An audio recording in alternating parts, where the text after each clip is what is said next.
పవన్ కళ్యాణ్ సనాతనం ఎత్తుకున్నాడు గనకనే ఆయన పైన దాడులు జరుగుతున్నాయి అనేది ఒకటి నిజం కూడా. తర్వాత తెలిసో తెలియకనో అమాయకంగానో రంగులన్నీ బయటకు వచ్చినాయి. ఆయన చెగువీర పెట్టుకొని తిరిగినోడు, ఎర్రకండువా వేసుకొని తిరిగినోడు ఇప్పుడు సనాతనం అంటే మంట ఎవనుకో మండుతుంది, కాలుతుంది. ఆ మంట ఇక్కడ వ్యక్తమైంది అంతే. ఎక్కడో కాలుతుంది చెప్పుకోలేక తెలంగాణ వ్యతిరేక ఉద్యమంగా మార్చే ప్రయత్నం చేశారు. ఓపెన్గా చెప్పాలంటే ఇది తెలంగాణ ఆంధ్ర సమస్యనే కాదు, మళ్ళీ అందరు చెప్తున్నారు ఇది. మరి ఏం సమస్య అంటే కడుపు మంట సమస్య, కమ్యూనిస్టుల యొక్క కడుపు మంట సమస్య అది ఓపెన్గా చెప్పాలని. అయితే వీడు కాటికి కాలు చాపుకున్న కమ్యూనిజం అని ఒక 30 ఏళ్ల క్రితమే పుస్తకం చదివిన. ఇప్పుడేమో ఆ కాళ్ళు కూడా లేవు, అని మాయమైపోయినాయిగా. ఈ దశలో కూడా అది ఏమంటామంటే ఆరిపోయే దీపం లాంటిది, అది కొద్దిగా గట్టిగా వెలుగుతుంది, చివరి ప్రయత్నం చేస్తుంది, ఏదో ఏం చేద్దామనే తెలియని ఒక ప్రయత్నం చేస్తూ ఉంది. ఇది మనం అర్థం చేసుకోవాలి కంప్లీట్గా. రెండో విషయం ఏంటంటే ఈ చస్తున్న కమ్యూనిజము ఎవనో ఒకని చంపి చావాలని చూస్తుంది కనుక దేశమంతా హిందుత్వ వేవ్ వస్తూ ఉంది కనుక అరే ఇక్కడి వరకు వచ్చేస్తుంది, బెంగాల్ అయిపోయింది, ఇంకా తెలంగాణకు వచ్చేటట్టుంది, ఏం చేయాలి అని ఆందోళన ఇదంతా కూడా. కనుక ఈ మొత్తం నరేటివ్స్ యొక్క వార్లో రాజకీయ పార్టీల ప్రమేయం లేనే లేదు. దీంట్లో కాంగ్రెస్ లేదు, సోకాళ్ళు తెలంగాణ కోసం అన్నటువంటి కేసీఆర్ వాయిస్ లేదు, ఎవరిది లేదు, చంద్రబాబు కూడా లేదు, ఎవరిది లేదు. మరి ఎవరిది అంటే రాజకీయాలకు అతీతమైన శక్తులు ఎవరికైతే చచ్చే సావు వచ్చిందో వాళ్ళ సమస్య ఇది. ఇప్పుడే కాదు ఇది, ఇంతమూలు మీరు చెప్పారు కదా చాలా క్లియర్గా. గో బ్యాక్ ఉద్యమాలు ఈ రాష్ట్రంలో చాలా వ్యూహాత్మకంగా చాలా ఇదిగా ప్లాన్ చేస్తూ ఉన్నారు, ప్రతి డిజైన్ చేస్తున్నారు ప్రోగ్రామ్స్. కనుక గో బ్యాక్ ఉద్యమాలు అన్నీ కూడా ఇవే, ఈ చచ్చిపోతున్న అంతరించిపోతున్న వామపక్షవాదుల యొక్క నస ఇది. కనుక ఈ ఉద్యమాలన్నీ డిజైన్ చేస్తూ ఉంటారు. ఒక మార్వాడి ఆయన ఒక దళితుని కొట్టాడు, చలో ఇందులో నుంచి తీసుకొని ఒక ఉద్యమం చెయ్యి, go back Marwadi go back, వీడు గో బ్యాక్, వాడు గో బ్యాక్, ఇప్పుడేమో పవన్ కళ్యాణ్ గో బ్యాక్. నేనేమంటున్నా అంటే ఈ గో బ్యాక్ ఉద్యమాలలోనే సమస్య ఉంది, తెలంగాణకే సమస్య ఇది. తెలంగాణ వాదులందరూ, తెలంగాణ ప్రజలందరూ కూడా అలర్ట్ కావాల్సిన సమయం ఇది. ఏ పార్టీకి ఓటేసినా సరే, కానీ ఈ గో బ్యాక్ ఉద్యమాల బలం పెరగకూడదు, గొంతు నలిపేయాల, బూటు కాలతో గొంతు నలిపేయాలి గో బ్యాక్ ఉద్యమాల యొక్క గొంతు. ఇది తెలంగాణ ఆంధ్ర సమస్య గానే కాదు అసలు. ఎందుకంటే మనం అంటే తెలంగాణ వాళ్ళం, హైదరాబాద్ ఇస్ము, మనకు ఒక చరిత్ర ఉంది. మిత్రుడు చెప్పాడు కదా ఇంతకు మొదలు, అంబేద్కర్ మహాశయుడు ఎందుకు హైదరాబాద్ నే చూజ్ చేసుకున్నారు, ఎందుకు సెకండ్ క్యాపిటల్ గా ఆయన చూజ్ చేసుకున్నారు, మళ్ళీ అది కూడా వివాదం చేస్తున్నారు ఇప్పుడు. ఎందుకంటే దేశంలో ఢిల్లీ తర్వాత అలాంటి కాస్మోపాలిటన్ కల్చర్ ఎవ్వరు, ఏ రాష్ట్రం వాళ్ళైనా ఏ దేశం వాళ్ళైనా కూడా నిశ్చింతగా ఇక్కడ బ్రతకొచ్చు అని ఇంతకుముందు మిత్రుడు చెప్పారు కదా. లింగ్డో ఉదాహరణకు, నార్త్ ఈస్ట్ ఆయన ఎక్కడో ఆయన అదేంటి సిఈసి దీంట్లో పనిచేసి రిటైర్ అయితే ఆయన ఏడ హాయిగా ఉంటుంది అని వెతుకుంటూ వచ్చి ఈడ ఒక ఇల్లు కట్టుకొని ఈడ ఉన్నాడు. ఎందుకు? ఈడ హాయిగా ఉంటుంది, ఏ ప్రమాదం ఉండదు, గొడవలు ఉండవు, వాతావరణం కూడా బాగుంటుంది. ఇక్కడ అందరూ వస్తారు. అందరు వస్తే మంచిదా చెడ్డదా అది నేను అడుగుతున్నా. అందరు వచ్చి అందరు ఈడ బతుకుతుంటే అది మంచిదా చెడ్డదా? అందుకే బెంగాల్లో ఇప్పుడు మీరు చూస్తున్నారు ఏమైతుంది బెంగాల్లో. ప్రజాస్వామ్యం గురించి మాట్లాడే వాళ్ళ గురించి నేను చెప్తున్నా.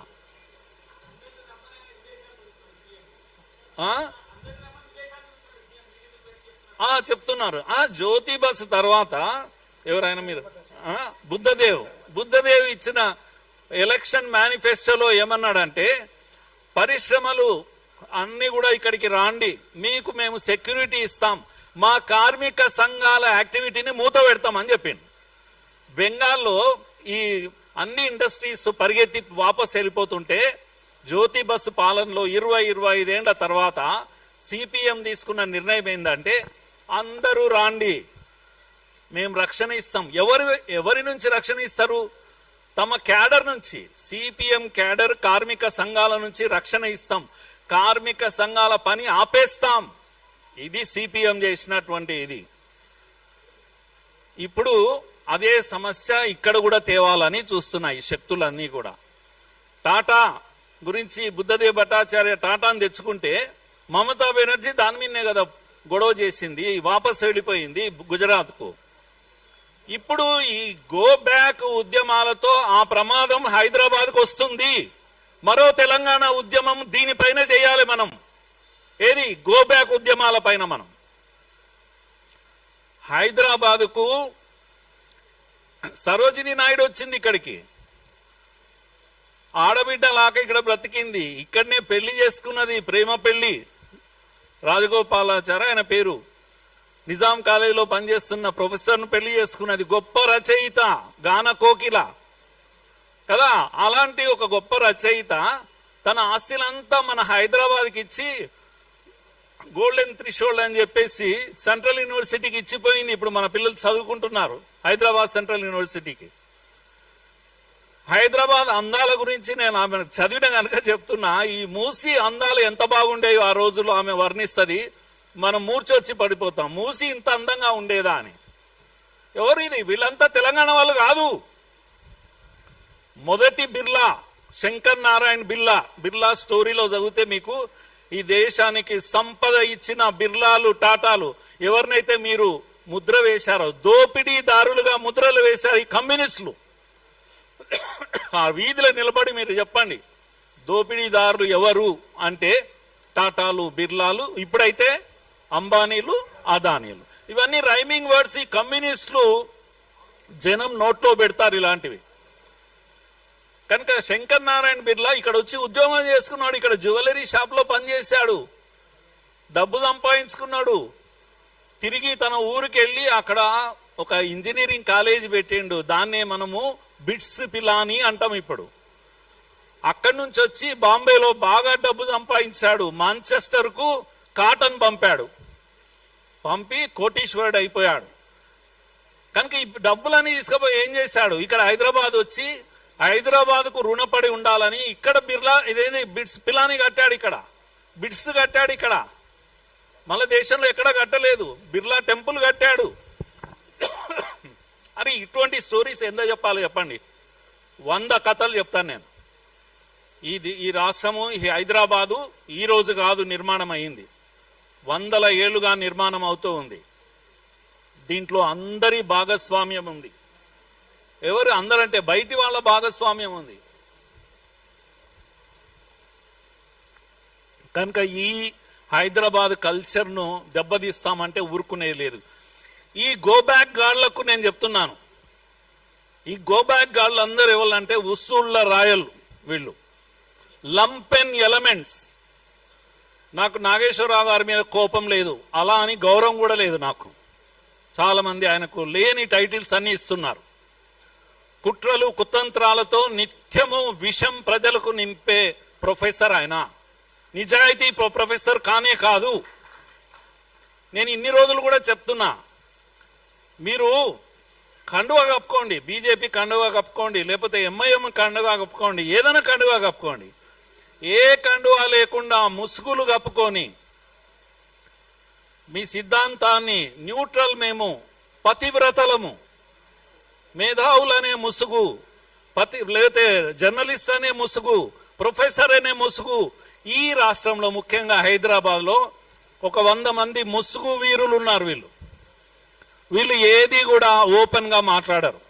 వీళ్ళకు ధైర్యం లేదు. నేను సిపిఎం కార్యకర్తను, భావజాలాన్ని మొన్న బయటికి వచ్చింది ఈ దెబ్బకు. ఆయన ఇన్ని రోజులు ఎందుకు చెప్పలేదు? మరి ఇన్ని రోజులు ఎందుకు వాళ్ళలేదు? ఆయన మీద నేను ఒక వీడియో చేశాను, నా వీడియో అయ్యాక చెప్పాడు ఆయన. కనుక మాకు సమస్య నారాయణనో రాఘవులో లేకపోతే వీళ్ళు ఉన్నారు కదా, వీళ్ళ వల్ల మాకేం సమస్య లేదు. నారాయణ టీవీలో వచ్చి కూర్చుంటే స్టార్టింగ్ ఎండింగ్ మోడీ తిట్టుడు గింతే ఉంటుంది కదా, ఎవడు చూడడు టీవీ. ఏముంటుంది అంటే చెప్తారు అందరూ, ప్రాబ్లం లేదు. కానీ ప్రాబ్లం ఎవరితోటి అంటే ఇగో వీళ్ళతోటి, ఈ ముసుగు వీరులతోటి. ఈ ముసుగు వీరులు ఇప్పుడు ముసుగు తొలగించారు కనుక చందులతోటి, ఆమె ఎవరు తులసి చందులు వీళ్ళందరినీ పెట్టుకొని ఇప్పుడు పాపం ఆయనకు ధైర్యం కావాలి, బలం కావాలి. నేనేమంటున్నా అంటే ఈ మొత్తం వ్యవహారం ఎపిసోడ్లో అందరు చెప్తున్నారు ఆయన ఒక విశ్లేషణ చేశాడు. చేశాక ఏం చేశాడు, తప్పైంది అని విత్డ్రా చేసుకున్నాడు. విత్డ్రా చేసినాక ఆయన మీద దాడులు ఎందుకు చేస్తున్నారు అని కొందరు మాట్లాడుతున్నారు. 2 ఇవే రౌండ్ టేబుల్ జరిగాయి ఇక్కడే. ఒకటేమో ఆయన 2 జూన్ కన్నా ముందు జరిగింది ఒకటి ఇక్కడ, తర్వాత 2 జూన్ తర్వాత పవన్ కళ్యాణ్ మీద దాడి చేస్తే ఇక్కడ ఒకటి జరిగింది. అంతకుముందు ఇప్పుడు నెక్స్ట్ టైం జరిగింది ఎవరిది, ఈ Kunamneni, CPI, CPM, even Congress Addanki Dayakar ఇలాంటి వాళ్ళందరూ వచ్చారు. దాంట్లో కోదండరామ్ అందరు వచ్చారు. అందరినీ చూడండి మీరు, పార్టీలు కాంగ్రెస్ ఉండొచ్చు, సిపిఎం ఉండొచ్చు, బ్యాక్గ్రౌండ్ మాత్రం అదే బ్యాక్గ్రౌండ్, వామపక్ష బ్యాక్గ్రౌండ్ వాళ్ళంతా కూడా. అందరు వచ్చి ఏం చెప్తున్నారంటే ఇక్కడితోటి ఫుల్ స్టాప్ పెడదామని అడుక్కుంటున్నారు. ఇప్పుడు చాలు, ఒక మంచి వ్యక్తి, ఒక ప్రగతిశీల భావాలు ఉన్న వ్యక్తి, ఆయన గొంతును మనం కాపాడుకోవాలి కనుక చాలు, ఇక చాలు, ఎక్కడో దగ్గర ఫుల్ స్టాప్ పెడదాం. ఎవరిది ఇది అప్పీల్ చెప్పానా నేను, ఎవరిది కూనంనేనిది ఈ అప్పీల్, కోదండరామ్ది ఈ అప్పీల్. ఎందుకు దాడి చేస్తున్నారు ఆయన మీద, ఎవరు దాడి చేశారు? మీరు విత్డ్రా చేసుకున్న తర్వాత నేను అడుగుతున్నాను నేరుగా, విత్డ్రా చేసుకున్న తర్వాత వాళ్ళు ఎవరు, ఈ యొక్క లంపెన్ ఎలిమెంట్స్ ఇంతకుముందు చెప్పాను కదా, వీధి మీద పడి వసూళ్లు చేసుకునేటువంటి గోబ్యాక్ గాళ్ళు కొంతమంది రౌండ్ టేబుల్ పెడితే మీరు వెళ్ళి అక్కడ కూర్చుంటారా? వాడి పిచ్చి అరుపులను, డర్టీ వర్డ్స్ను, లాంగ్వేజ్ను, అందులో ముసలాయన కూడా ఉన్నాడు, వయసు మరిచిపోయి మాట్లాడిన ఆ భాషను, అవన్నిటిని మీరు ఎండార్స్ చేశారు. అయ్యో తప్పు, నేను విత్డ్రా చేసుకున్నా కదా, ఎందుకు అలా మాట్లాడుతున్నారు అన్నాడు ఆయన? లేదు, అనలేదే. కనుక ఇది ఇక్కడితో ఆగదు అని అంటున్నాను నేను, ఇక్కడితో ఆగేది కాదు.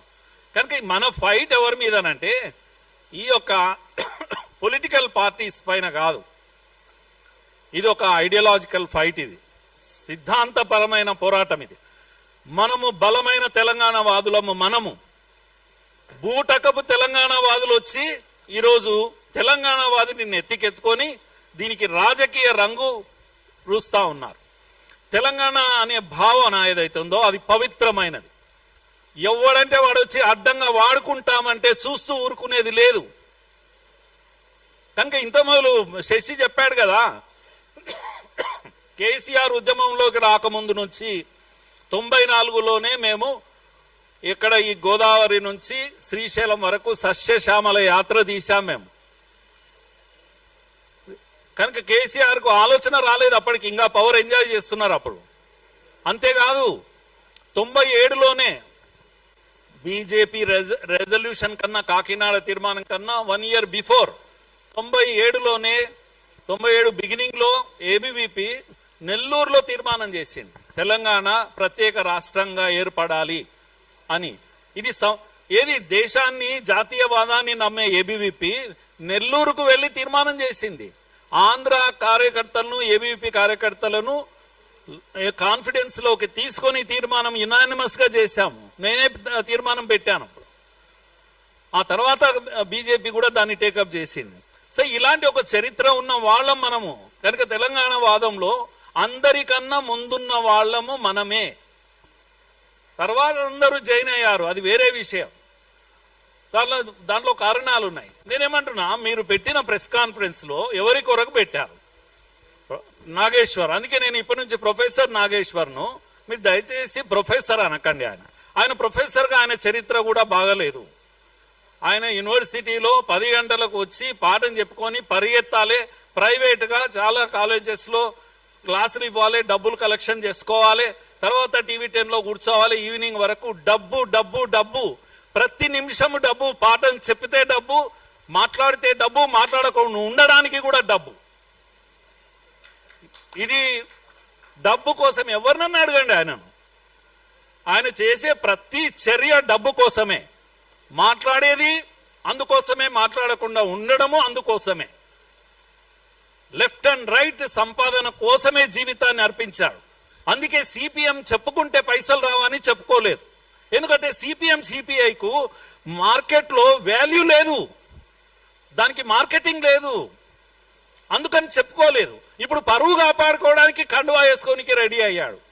ఎందుకంటే వైసీపీ కండువా కప్పుతున్నారు, లేకపోతే అది చెప్తే ఉన్న ఇజ్జత్ పోయేటట్టుంది. సో ఇవన్నీ నిజాలు, ఇవన్నీ నిజాలు, కాదనలేను, కాదని చెప్పమను. కనుక మీరు పేటీఎం గీటీఎం అంటే నాకు చాలా బాధ అనిపిస్తుంది. నాగేశ్వరరావు పేటీఎం కాదు, ప్యాకేజ్ లెవెల్ మనిషి అతను. కనుక నాలుక ఎట్లయినా మడత పెట్టవచ్చు, డబ్బు సంపాదించవచ్చు. ఈ విద్య తెలిసినటువంటి గొప్ప స్కాలర్. అందుకే ఆయనను అంతగా గౌరవించాల్సిన పని కాదు. ఇప్పుడు జరుగుతున్నది అంతా కూడా, ఇప్పుడు ఆయన రంగు ఏదైతే ఉందో రంగు మారింది. సిపిఎం నాగేశ్వర్ అని చెప్పాలి దయచేసి, ప్రొఫెసర్ నాగేశ్వర్ కాదు, సిపిఎం నాగేశ్వర్గా ఇప్పుడు అవతారం ఎత్తాడు.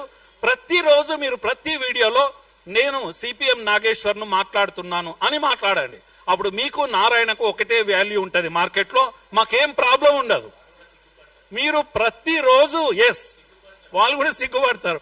మీరు ప్రతిరోజు మోడీని తిట్టండి దయచేసి, కానీ మీ పేరు సిపిఎం నారాయణ అని చెప్పండి, సిపిఎం నాగేశ్వర్ అని చెప్పండి, మాకేమీ ఇబ్బంది లేదు. సిపిఎం నాగేశ్వర్ కనుక ఇవన్నీ చూడాలి. కనుక నేను ఈ మధ్యలో పవన్ కళ్యాణ్ ఏం మాట్లాడు, నేను ఐఎమ్ లీస్ట్ వరీడ్, అది ఇష్యూనే కాదు. అది అంత వరీ కావాల్సింది ఏంటంటే ఇది చివరి పోరాటం. నిజంగా కూడా హైదరాబాద్లో బూటకపు తెలంగాణ వాదము వచ్చి రంగు ముసుగు వేసుకొని ప్రజలను తప్పుదారి పట్టించే ప్రయత్నం జరుగుతుంది.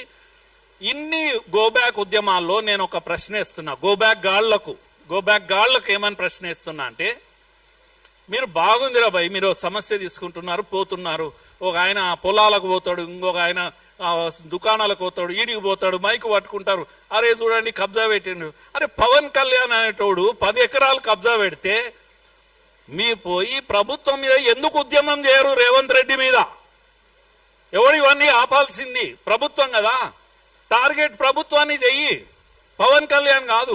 కబ్జా కోర్లు 1000 మంది ఉన్నారు. పవన్ కళ్యాణ్ అనే పేరు ఒక్కటే కాదు కదా, కబ్జా కోర్లు 1000 మంది ఉన్నారు ఈ హైదరాబాద్లో. వాళ్ళను నువ్వు ఎక్స్పోజ్ చేయాలి. నీ ఉద్యమము రేవంత్ రెడ్డి మీద చేయాలి. ఎవడు రేవంత్ రెడ్డి మీద చేయడు. చాలా బ్యూటిఫుల్ అండర్స్టాండింగ్ ఉంటుంది గోబ్యాక్ వాళ్ళకు రేవంత్ రెడ్డికి.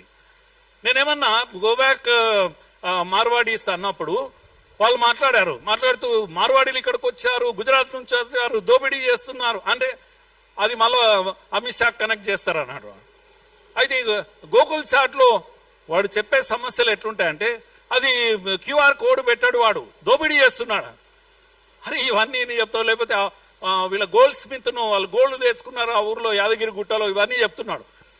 మర్డర్ కూడా అయింది బిజినపల్లిలో, నిజంగా కూడా ఒక గోల్డ్ స్మిత్ మర్డర్ అయింది కదా. ఈడనేమో ఇది పెడతలేడు కదా, ఆడనేమో 10 కోట్లు 20 కోట్లు యాదగిరి గుట్టలో ఎత్తుకపోయిండు. వాడు ఇన్ని జరుగుతుంటే వాడు ముఖ్యమంత్రి అనేటోడు ఉన్నాడా ఈ రాష్ట్రానికి? హోమ్ మినిస్టర్ అనేటోడు ఉన్నాడా? ఆయనను ఎందుకు అడిగారు మీరు? ఎవరిని అడుగుతున్నారు మీరు? నేను డిబేట్లో అడిగాను నేను.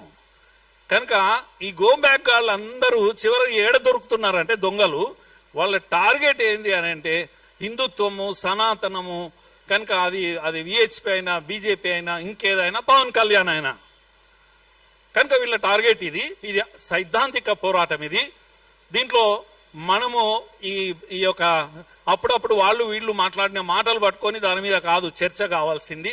వీళ్ళను ఎక్స్పోజ్ చేయాలి, వీళ్ళ ముసుగులు తొలగించాలి, ఎవడు ఏందనేది చెప్పాలి. వాడెవడు శ్యామ్ అంటాడు, ఒకడు రామ్ అంటాడు, టైటిల్ తెలంగాణ అంటాడు. ఈడ తెలంగాణ పెద్ద పెద్ద ఉద్యమాలు ఆయన శశి చెప్తున్నా 30 కేసులు 40 కేసులు. మా వాళ్ళు చాలా మంది ఉస్మానియాకి రాండి చెప్తాను, 70 కేసులు 80 కేసులు ఉన్నోళ్ళు ఉన్నారు ఇప్పటికి కూడా.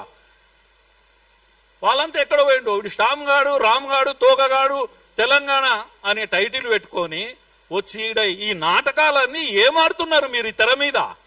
అయ్యో ఈయన మైకు పట్టుకొని పోతాడు, ఈడ కబ్జా చేస్తే అడుగు రేవంత్ రెడ్డి ఎందుకు అడుగు? అసలు కేసీ ముందు కేసీ మొత్తం ల్యాండ్ గుంజుకొని తెలంగాణ ప్రభుత్వం ఎందుకు ఓన్ చేసుకుంటా లేదు? పవన్ కళ్యాణ్ కబ్జా చేసిన ల్యాండ్ను పోయి ఎందుకు కబ్జా చేస్తే ప్రభుత్వం ఎందుకు స్వాధీనం చేసుకుంటలేదు? నా ప్రశ్న అది. కనుక ఇష్యూ పవన్ కళ్యాణ్ ఎందుకు అవుతుంది? ఇష్యూ కబ్జా కోర్లది. కబ్జా కోర్లని మాట్లాడి ఇంకోటి కబ్జా కోరు పవన్ ఒకడే ఉన్నాడా? పవన్ లోపలేయండి, ఇంకో 10 మంది పవర్లు ఉన్నారు కదా, వాళ్ళని ఎందుకు పట్టుకోరు మీరు? కనుక మీ ఇంట్రెస్ట్ వేరే ఉంది, మీ రంగు వేరే, మీ రుచి వేరే, మీ కథనే వేరే. మీరంతా కూడా లంపెన్ ఎలిమెంట్స్ వసూలుగాళ్ళు వీధి వసూళ్లు చేస్తుంటారు చూడండి, అడ్డా వసూళ్లు. ప్రతిసారి ఒక అడ్డాను సెలెక్ట్ చేసుకుంటారు, అడ్డాను సెలెక్ట్ చేసుకొని అడ్డాలో ఉన్న వాళ్ళని భయపెడతారు. కనుక ఎవడన్నా అక్కడి నుంచి వస్తున్నాడు, ఆంధ్రోడు కబ్జా, ఈ పదమే భయపెట్టే పదం. కనుక ఆంధ్రోడు ఏం చేయాలి? లోపల వానికి పైసలు ఇవ్వాలి. అంతా కాంప్రమైజ్ అయిపోతాయి కేసులన్నీ కూడా. మళ్ళీ ఎక్కడ పోతావో తెలియదు. ఏమైంది? మార్వాడీలు అందరూ వెళ్ళిపోయిన హైదరాబాద్లో అందరూ ఆనే ఉన్నారు కదా, ఒక్కని కూడా బయటికి పంపలేదు. మరి ఎందుకు మానినరు మీరు? ఉద్యమము ఎందుకు ఆపేశారు? ఎంత ముట్టిందన్నా చెప్పాలి. మేము కోర్టులో ఎన్ని కేసులు వేసినామన్నానే చెప్పాలి, లెక్క చెప్పాలి మాకు. కనుక ఈ చెరువు కబ్జాది ఇప్పుడు అయిపోదు బిడ్డ, మిమ్మల్ని నిలదీస్తాం మేము. ఏం చేసావు దాన్ని? పవన్ కళ్యాణ్ తోటి లాక్కున్నావా లేదా? లేకపోతే నిన్ను పట్టుకుంటాం. ప్రతిసారి ఇష్యూ ఎత్తడము, కలెక్షన్ చేసుకొని నోరు మూసుకుంటామంటే ఊరుకుంటామైంది? మీ రంగు బయట పెడతాం. కనుక ఇది మజాక్ కాదు. తెలంగాణ అనే పదాన్ని ఎవడంటే వాడు అడ్డంగా వాడుకోనికే. మేమున్నాం కాపలాదారులం అందరము. మేమే అసలైన తెలంగాణ వాదులం. Thank you.